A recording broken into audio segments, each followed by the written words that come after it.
안녕하십니까. 신의균의 국방TV 데일리 디펜스입니다. 자, 제가 오늘 아주 흥미로운 그리고 사실인 내용을 여러분들께 알려드리겠는데요. 제가 우크라이나와 러시아의 전쟁 초기에 러시아가 왜 이렇게 이런 바보 같은 군대냐, 왜 이렇게 못 싸우냐 라는 그 구조에 대해서 설명해 드렸었습니다. 그럼 이번에는 우크라이나는 도대체 왜 이렇게 잘 싸우냐, 기적을 만들어내고 있는 이 우크라이나군, 그들은 어떻게 이렇게 전사가 되었을까? 그래서 이길 수밖에 없는 그런 이유를 설명드리도록 하겠습니다. 자, 신의균의 국방TV 계속 구독, 알림, 좋아요 눌러주십시오. 자, 세계 최정상급이라던 그 러시아 군대를 막아선 그들, 이렇게 어마어마한 전과를 이뤄내고 있는데 이거 진짜 기적일까? 기적이 이렇게 오랫동안 지속되고 거의 뭐 전역에서 러시아군을 패퇴시키고 있는 이 모습이 단지 제벌린 대전차 미사일이 우수해서, 스팅어 휴대용 지대공 미사일이 그렇게 우수해서, 아니 그거 수십 년 된 건데 그것 때문에 이렇게 이기나? 이야, 이거 도대체 무슨 기적일까? 여러분들께 알려드립니다. 우크라이나는 1991년 12월 24일 소련이 무너진 직후에 탄생을 한 나라죠.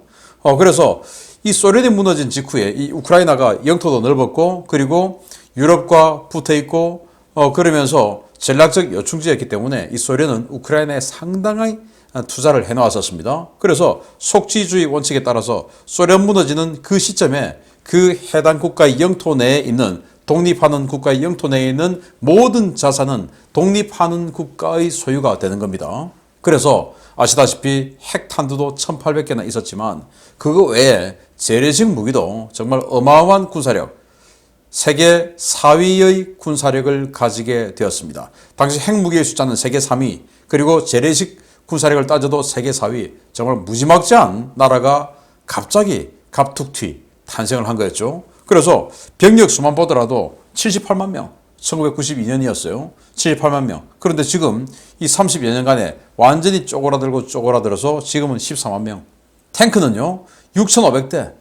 그것도 뭐 T-72 이런 그런 허접한 탱크 아니고 T-64 그리고 T-80 이런 러시아군의, 과거 소련군의 하이급 탱크가 6,500대. 왜냐? 지금 러시아군이 그렇게 공격하고 있는 하르키우, 과거에는 하리코프라고 불렀는데 그 하리코프 전차 공장이 T-64와 T-80을 생산하는 공장이었습니다. 그게 우크라이나 영토에 있다 보니까 이 우크라이나 또 최전선이고 하니 이 과거 소련이 아주 하이급 전차들 6,500대, 이게 지금은 780대로 쪼그라들었죠. 전투기, 공격기, 폭격기, 항공기들이 1,500대, 무지막지했죠. 여기에는 수호이 27, 미그 29 같은 당시로서는 최정상급의 전투기, 여기에다가 투플레프 160, 블랙잭, 투플레프 22, 백파이어 이런 전략 폭격기들까지 있었어요. 그래서 당시 이 부다페스트 협정을 통해서 핵무기를 넘겨줄 때 러시아에게 그 중에서 일부인 투플레프 160 블랙잭, 핵 투발 임무를 맡았던 그 폭격기 15대를 러시아에게 주었습니다. 그래서 뭐 그런 것들 뭐 줬지만 나머지는 그냥 운용하다가 다 폐기했어요. 그게 지금 이제 항공기가 208대밖에 안 남았습니다. 헬기 포함해서. 그리고 해군은요, 당시 이제 크림반도, 우리는 크림반도라고 불렀죠. 근데 이제 우크라이나어로 요즘 크림반도라고 하니까, 크림반도가 우크라이나 영토다 보니까 해군력도 막강했죠. 350척의 함정을 가지고 있었는데 지금은 26척. 이게 쪼그라들었던 연유도 있지만 2014년에 러시아가 크림반도를 병합해버렸죠. 이때 세바스토폴에 있던 우크라이나군의 해군 함정을 전부 압류해버렸어요. 그래서 지금 이제 이렇게 됐는데, 지금 이번 전쟁에서 크리바급 초계함 하나 우크라이나군이 자침했지 않습니까? 그거는 왜 안 뺏겼냐? 당시 아덴만에 가 있었습니다. 대해적 작전하러. 그 때문에 살아나서 지금 우크라이나군이 사용하고 있었는데 이번 전쟁에 자침했죠. 이런 식으로 정말 30년 만에 희한하게 급 쪼그라들었던 군사력. 이게 어떻게 해서 이래 됐냐? 물론 뭐 계속 그렇게 됐지만 그 마지막 4년 동안 그냥 와르르 무너져 버렸는데 한 사람의 대통령 때문이었습니다. 이 한 사람의 정책 때문에 그렇게 됐는데 4년 만에 군을 완전히 붕괴시킨 누구를 닮은 지도자입니다. 자, 제가 이렇게 이 사람의 만행에 대해서 읽어드리면 누구라고 떠오르는 얼굴이 한두 명이 있을 겁니다. 그 떠오르는 얼굴 맞습니다. 자, 야누코비치라는 대통령인데 4대 대통령이에요. 이 사람은 친러주의자입니다. 자, 그래서 대통령이 되고 나서 디미트로 살라마틴이라는 사람을 국방장관에 임명했는데 이 사람은 러시아 이중 국적자입니다. 우크라이나는 러시아하고 적대적 관계에 있었죠. 왜? 나토에 가고 EU에 가고 싶어 했는데 당연히 그러면 러시아가 적대적인 관계 아니겠습니까? 발트 삼국처럼. 그런데 러시아 이중 국적자를 국방장관에 임명했으니 적과의 동침입니까? 우리로 치면 뭐 임모 씨, 대통령 비서실장 했던 그 사람을 국방장관 임명한 거? 뭐 그런 거 하나 되겠죠. 칼리닌 이고르라는 러시아 국적자를 정보국장에 임명한 것이에요. 박모 씨, 북한에 돈을 갖다 주기 위해서 범죄를 서슴지 않았던 그 박모 씨를 국정원장에 임명한 거하고 똑같은 거 아니겠습니까? 그리고 대러 평화정책을 계속 추진했어요. 러시아하고는 잘 지내는데 우리가 한 식구인데 왜 싸우냐? 왜 적대하냐? 하고는 계속하면서 나토에 가입하고 싶어 하는 우크라이나였는데 황당하게도 러시아와 연합훈련을 하고 교류를 확대합니다. 자, 그러면서 세바스토폴, 이 크림반도의 세바스토폴 해군기지를 러시아하고 우크라이나가 같이 쓰고 있었어요. 왜? 러시아의 흑해 함대 사령부였기 때문에 과거 소련의. 그래서 그 러시아가 발트 함대, 칼리닝그라드에 있죠. 그리고 블라디보스톡에 태평양 함대 있죠. 과거 극동 함대. 그리고 지금 여기 세바스토폴에 흑해 함대가 있었는데 이 흑해 함대가 있어야만이 지중해에 무력 투사를 할 수 있죠. 그래서 흑해 함대 반드시 필요한 겁니다. 그래서 우크라이나가 독립을 하면서도 이 세바스토폴만은 러시아에게 임대를 해줬어요. 사용할 수 있게끔. 근데 그걸 환수를 포기하고 2030년까지 더 써. 라고 하면서 계속 연장해 줄 거야. 라고 하는 것이죠. 그리고 징병제를 폐지합니다. 그리고 정규군과 예비군을 감축합니다. 지상군을 이 4년 동안 18만에서 12만으로 감축합니다. 아니, 우리나라도 출산율이 줄어들어서 젊은이가 없다. 군대에 들어올 젊은이가 없다. 라고 하면서 그러면은 우리나라의 안보 상황상 이 정도 50만 정도는 병력을 반드시 유지해야 된다라고 계산이 되어 있으면 젊은이가 없으면 병 복무 기간을 늘려야 됩니까? 줄여야 됩니까? 한 명의 군인을 받아서 그 사람을 길게 활용해야 병력이 늘어나는 거 아니겠습니까? 그런데 우리나라의 어떤 정부는 그렇게 젊은이가 없어. 출산율 줄어들어서 우리는 군대 유지할 수 없어. 라고 하면서 오히려 복무기간을 더 줄여버렸죠. 18개월로. 그런 것처럼 여기는 아예 징병제를 폐지하고 정규군을 이렇게 12만으로 18만에서 지상군을 12만으로 감축시킵니다. 그리고 정규군 장비를 조기 퇴역시켜요. 야, 뭐 돈 들여서 왜 유지하냐? 스크랩 처리 그냥 해버립니다. 그리고 신규 무기 도입 사업 여러 개 하고 있었는데 그걸 전부 다 중단시켜버려요. 그리고 정규 훈련 예산을 삭감하고 총 쏘지 마 해서 여단급 이상의 훈련을 못합니다. 마치 우리가 남북 군사 합의서에 의해서 대규모 기동 훈련 못하게 한 것처럼 뭐 그렇게 하는 것이죠. 그리고 러시아 적대시 교육을 금지합니다. 우리가 마치 주적관을 없애가지고 북한 적대시 정책 군대에서 전문교육 못하게 한 것처럼 그런 식으로 해서 러시아에 대한 적개감을 없애요. 우리도 지금 5년 동안 북한에 대한 적개심 없앴지 않습니까? 그리고는 반미, 반서방 정책을 펴니다. 뭔가 적은 하나 있어야 되니까 우리 군대도 그래서 일본을 적으로 만들어서 교육을 했죠. 우리 우방인데 과거 그건 나중에 이야기고 야 신인균이 너 그러니까 친일파야? 그건 나중에 이야기고 친일파 같은 소리 하네 라고 해주고 싶습니다. 그러나 그건 나중에 이야기고 어쨌든 일본은 현재 이 레짐상 우리 우방이에요. 그런데 그걸 적으로 삼고 했죠. 똑같지 않습니까? 그렇게 해오다 보니까 우크라이나 군대가 완전히 무너졌는데 우크라이나 시민들도 불안하죠. 그렇게 해서 혁명으로 이 사람 쫓아냈습니다. 그래서 그게 이제 유로마이단 혁명이란 건데 그렇게 나갔어요.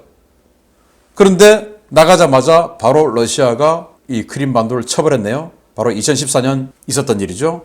야누코비치 친러 정권이 붕괴된 직후에 유로마이단 혁명에 반대하는 크림반도 지역 내의 친러 세력이 이틀 만에 크림 전 지역의 관공서와 군부대를 점령하고 러시아군을 끌어들여 발생한 사건입니다.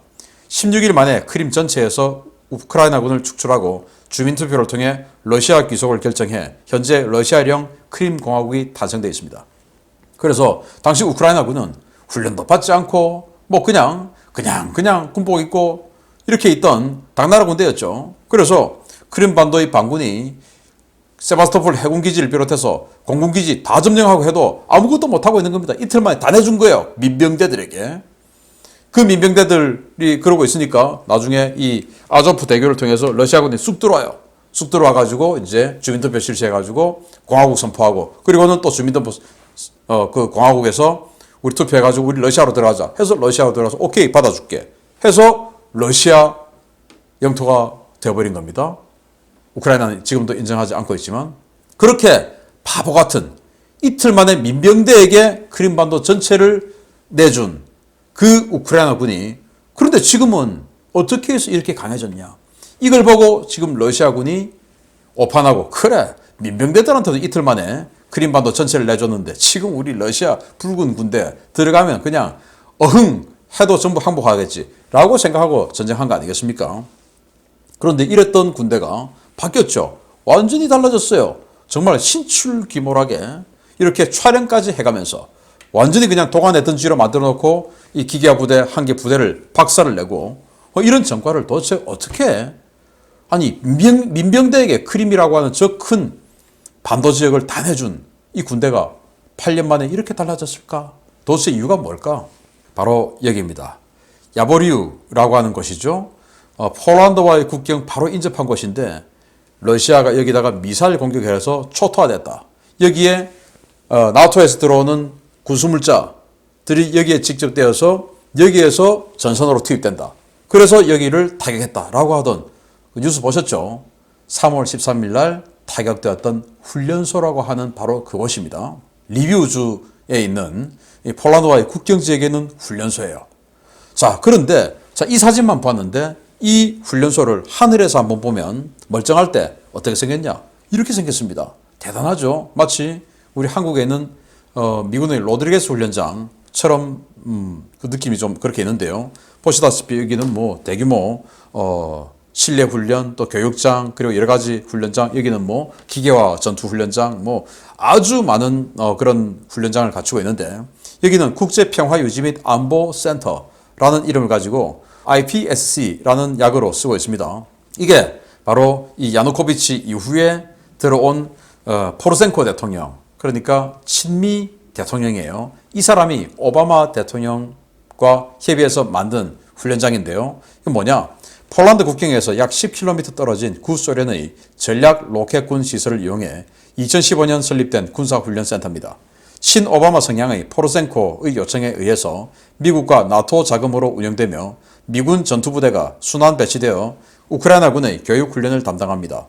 기초 군사과정부터 고급 전투기술 과정까지 운영되며 8년간 40개 대대 규모 병력이 교육을 이수하고 야전에 배치되었습니다. 바로 이겁니다. 여러분들 감 딱 오시죠? 미군이 여기 와서 미국과 나토의 비용으로 과거 소련 시절에 전략 로켓군이 사용하던 그 군사시설을 리모델링 해서 여기다 훈련소를 설치하고 여기서 우크라이나군의 신병 교육 훈련을 해준 겁니다. 그래서 8년 동안 총 40개 대대를 여기서 양성을 한 거예요. 미군의 교육을 받은 겁니다. 우크라이나군이. 그래서 이런 교육들을 했죠. 당연히 해야 되는 병기본 훈련, 총 쏘고 포복하고 각해전투하고 하는 병기본 훈련, 그리고 야전에서 전투하는 훈련, 그리고 작전 계획을 수립하는 훈련, 지휘관으로서 당연히 해야 되죠. 그리고 뭐 공중강습에, 시가전에, 또 이 정글전에, 산악전에 이런 훈련들을 전부 받습니다. 자, 2014년에 크림반도를 러시아가 점령하고 미국은 러시아를 제재하기 시작했죠. 그 제재의 일환으로 우크라이나군을 무장시켜 주는데, 이 2014년이 어떤 시기냐? 바로 미국은 아프가니스탄과 이라크에서 10여 년간 완전히 그냥 실전에 갈고 닦은 그런 어마어마한 실전적인 군대였습니다. 전 세계 이 2014년의 미군처럼 많은 전쟁을 유지해오고 있던 나라가 어디 있었을까요? 그 엄청난 전쟁을 통해서 단련된 그 능력, 전투력, 거기다가 전투를 통해서 장기간의 전쟁을 통해서 이 습득한 전술, 전략 이런 것들을 우크라이나군에게 전수해 준 것이죠. 계속 8년 동안. 그러다 보니까 미군이 기르고 돈바스라고 하는 용광로, 이렇게 해서 양성된 이 군대들은 돈바스 지역에 들어가서 러시아 측 민병대하고 싸우기 시작했죠. 그러니까 실전으로 또 단련된 거예요. 지금 뭐 이 마리우폴 지역에서 뭐 네오나치라고 하는 그 아조프 대대 그들도 여기에서 양성됐다고 합니다. 그 어마어마한 전사가 된 거죠. 강군에게 교육을 받고 그리고 돈바스에 가서 실전을 닦고 이렇게 된 겁니다. 그러니까 그냥 완전히 그냥 당나라가 군대가 되어 있는 러시아군이 당할 수가 없는 것이죠. 자, 브로바리 전투 진짜 이건 완전히 나중에 뭐 영화로 만들어도 될 그런 전투 아니겠습니까? 2022년 3월 9일 키우 동쪽 공세를 맡은 제90 전차사단 예하의 제6 전차연대가 브로바리 외곽 마을을 통과하던 중에 매복한 우크라이나군 제병 협동부대에 격퇴당한 전투입니다. 사전에 지정된 킬존에 들어온 러시아군은 우크라이나군 포병대와 전차대, 대전차 공격조의 협동 공격을 받아 괴멸적 피해를 입고 지휘관 안드레이 자하로프 대령이 전사했습니다. 우크라이나군은 이를 DJI 중국제 드론으로 모든 전투 장면을 촬영해서 공개했습니다.